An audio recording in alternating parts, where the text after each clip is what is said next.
Young Min goes online to find out how to take his own life the easiest way. Suddenly, an advertisement for an elite taxi service appears on the screen with the slogan "Don't die, but take revenge. We will help you." The guy sobs, but does not dare to call, confident that these are the tricks of scammers. The next day, young Min goes to school with a broken leg.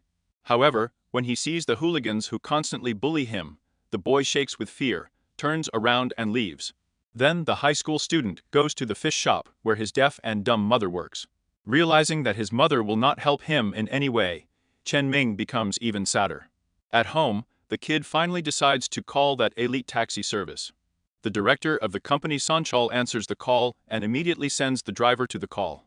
Young Min gets into a taxi, and the Doga driver presses on the gas and says that they are going to take revenge. Then the high school student begins to tell his tearful story. A few months ago, young Min transferred to a new school. At recess, 3 hooligans approached him, dissatisfied with the fact that the new guy smelled strongly of fish. Young Min explained to them that his mom works in a fish shop, but this only angered the bullies. Evil Days forced the kid to go to karaoke with them, where they mock him and take all his money. When asked to help, the school teacher also winces at the smell of fish and advises Jang Min to make friends with bullies. When the nerd runs out of money, one of the hooligans pushes him into the road in anger, and the other mercilessly drives along it on a moped to make it look like an accident. As a result, the hooligans receive compensation from the insurance company for Chen Ming's broken leg. Finally upset, Chen Ming goes to the police, but the officer only waves him off and says that this is the case of the school's anti-violence committee. Returning home, young Min is horrified to see the bullies who are having dinner with his mom. The scumbags threaten to stab his mother if he tells anyone about what is happening. So young Min lies to the school principal that he broke his leg falling down the stairs. The guy's mom feels that something is wrong, but the son continues to stubbornly stand his ground. Which is why the hooligans get away with it again. In the present tense, the driver hands Jang Min an envelope and drops him off next to the slot machine hall. Going to the right machine, the guy receives instructions on how to pay for a flight taxi service and a request for final confirmation of the massacre of hooligans. Remembering how cruelly he was treated by these scumbags, the high school student resolutely presses yes. The taxi service in its office begins its own investigation of the Chunmin case. A go-in collects all the necessary information. It turns out that the leader of the hooligans, Song Tai, has a rich father who generously donates money to their school. So teachers are forced to turn a blind eye to his atrocities. Team director Seongkil gives the employees the go-ahead, after which the Doga driver activates the counter and goes to the restaurant. There, proceeding to the next stage of the operation, he deliberately takes someone else's food and mixes something into it. It turns out that the food belongs to the teacher than the mine. Dogi apologizes and returns the plate to the man. The teacher gets a digestive disorder due to the drug in the food and is forced to skip school for a while. Dogi gets a job at the same school as a substitute teacher, and, of course, Song Tai immediately disrupts the lesson. At recess, 2 other hooligans Hyun-sik and Hasu throw empty cans into the dogs, and their leader mocks the teacher, who does not dare to contradict the hooligans. Seeing that the new teacher, only a modest, quiet man, brazenly snatches his wallet with money and runs away. The dogs feel deeply deceived, and Goin, hearing everything that is happening through a hidden microphone, smiles at the fact that a colleague was robbed by his own students. Later, the hooligans ask the old lady to buy cigarettes for them, since they are minors. Granny fulfills the request, but the high school students, instead of giving her the promised reward, leave the old lady the remnants of their noodles and leave. In the evening, the hooligans have fun at the club, with the money squeezed out of their classmates, and Goin watches them through a hidden camera in the handle, which deftly slipped them dogs. Soon real bandits appear, to whom the hooligans give part of the money taken from other students. It turns out that gangsters protect hooligans who are not afraid of anyone because of this, and keep the whole school in fear.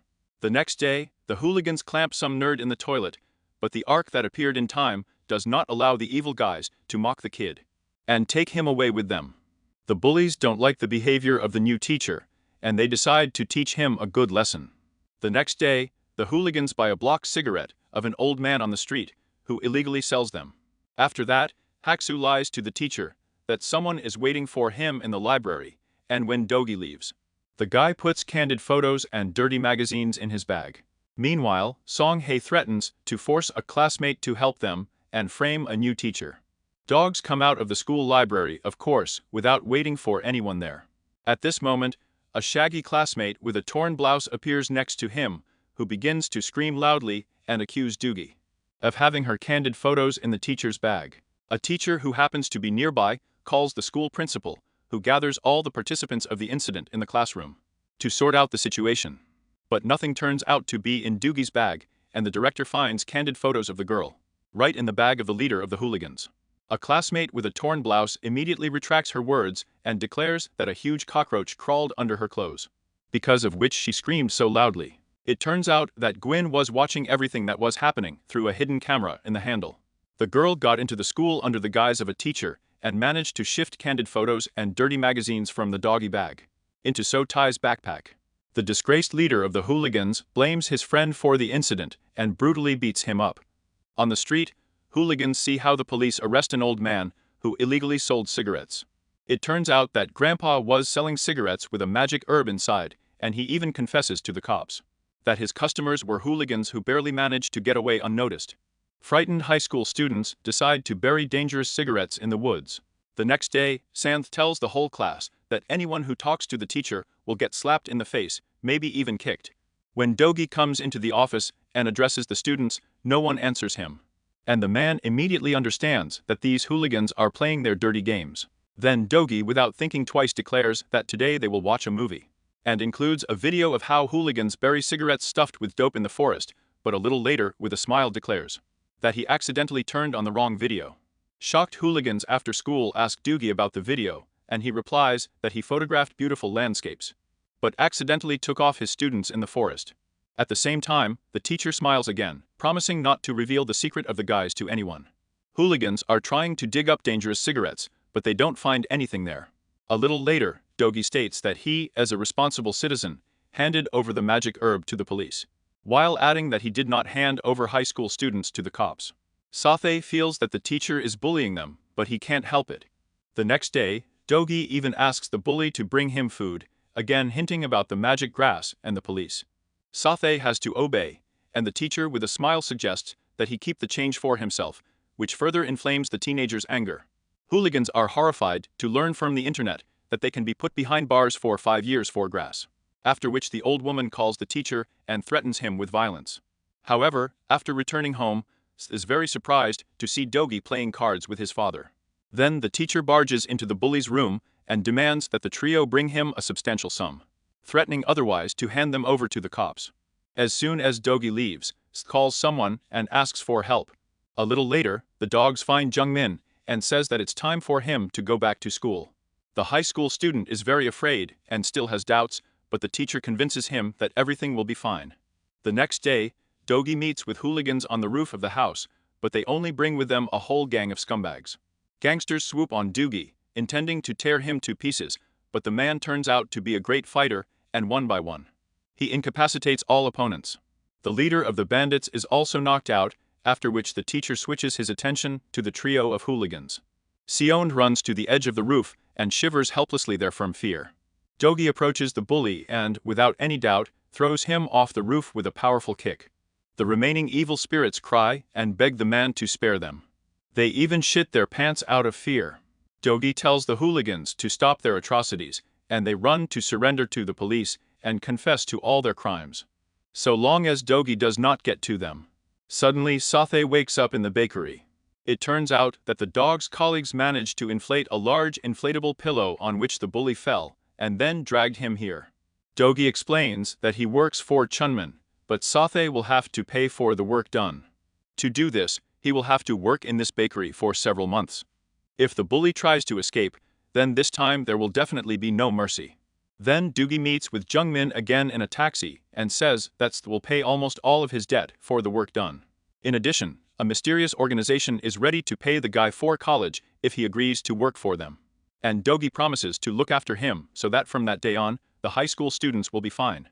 A few weeks later, Maria, all in tears, stands on the edge of the bridge, ready to take a step into the abyss. Suddenly, an advertisement for an elite taxi with the inscription "Do not die, but take revenge" falls on her eyes. And soon after the phone call, Doogie comes for her. The driver says that they are going to take revenge, and Maria tells her story in detail on the way. It turns out that Maria is an orphan with mental disabilities. She is 18 years old, but her development has stopped at the 2nd grade level. Nevertheless, with such data, it is quite possible to find a job. When it's time to leave the shelter, she says goodbye to her friends, who give the girl a nice souvenir. Soon, a social worker picks her up from the shelter and informs her about a suitable job. She will work in a factory, performing simple operations on a computer. Arriving there, Maria signs a contract that she doesn't even read. Everything is going well at first. Even the manager John Green is very polite and friendly with the new girl. Maria shares with him how well she understands Excel. After the meeting ends, the social worker leaves the factory. After that, John Goyne shows the brand new territory and declares that she will have to clean the fish for a few days first. The girl is surprised, confident that she had to work at the computer, and refuses to approach the fish, which she is very afraid of, and from the smell that immediately makes her sick. Soon its owner Chuchin arrives at the factory. When he hears that Maria is not ready to clean the fish, he grabs her by the hair and dips her into the fish basin. After that, the fat man brutally beats the girl. Without even thinking to stop, merciless employers shove Maria into a barrel of ice water and cover her with a lid. After a while, the new girl is doused with boiling water, after which she already agrees to any job. So a few terrible weeks pass. One night, Maria tries to escape, and she even succeeds. On the way, she meets a policeman and asks him for help. The policeman turns out to be thoroughly corrupt and takes her back to the Chuchin factory, where she is again subjected to severe torture. The policeman also tortures the girl, after which he declares that the factory is her new home for many years, and leaves. Joe Gain doesn't stop there. He drags Maria into the back room and uses her dirty there. After that, the worker tried to take her own life and ended up in the hospital, and then, when she was on the bridge, she was met by dogs. In the present time, the dogs also bring Maria to the slot machine hall, where she confidently confirms that she wants to take revenge on the factory owner and her manager. Geen gathers information about the new target and informs the team that Chuchin is known in society as a respectable businessman for the wholesale sale of fish.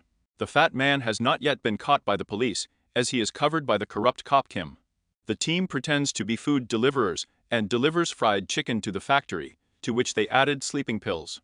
When the owner and manager fall asleep, the Great Dane freely enters the factory territory. The man opens the owner's safe but finds nothing there, and in John Gune's phone, he is horrified to see photos of Maria, while she was cruelly bullied. The next day, the Great Danes, under the guise of a buyer, come to the factory, where he opens a full bag on the person and declares that he needs 50 barrels of fish. Having felt the taste of easy money, the stranger promises to get the right amount of seafood in 2 days, provided that the client makes an advance payment.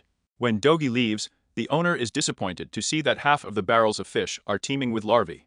He instructs the manager to select the best fish for the buyer, and all the rotten meat will need to be distributed to schools and kindergartens. Sunkel's team hears the whole conversation over a secretly installed microphone and understands the extent of the black businessman's deception. Later, John talks to social worker Jang Seok about Maria.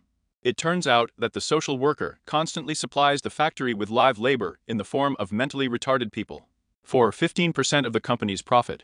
Jang Seok promises to find Maria and return her to the factory, as the girl with her low intelligence simply has nowhere to go. If the girl dies, they will not be left in the balance, since the villains insure the life and health of workers for very large sums in the insurance company where Chensik earns part-time. And after a while, accidents seem to happen to most of them by accident. The whole conversation is also heard by Sunkel's team. Seonkil comes to Jang Seok's office and pretends that he is interested in insurance.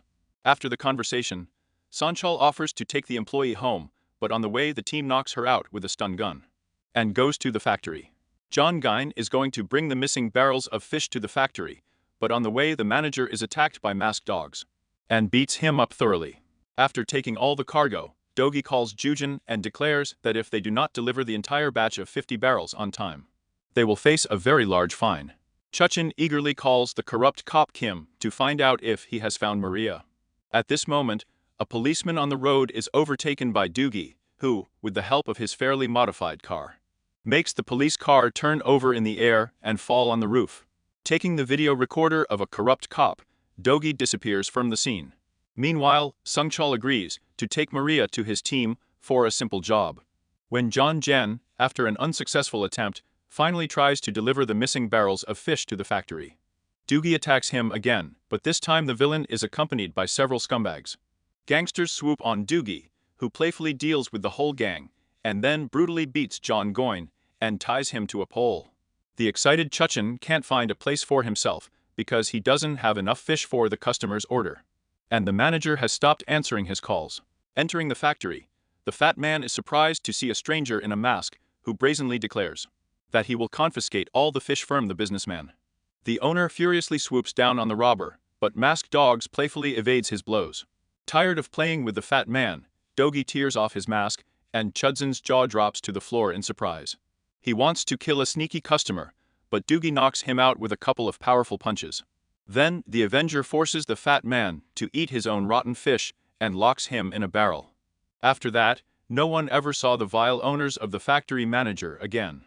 The Avengers team sells several barrels of fish to compensate for their expenses, and the factory itself, and the income from its activities with their help, become the property of a shelter for people with disabilities and factory workers who suffered from its former cruel owners.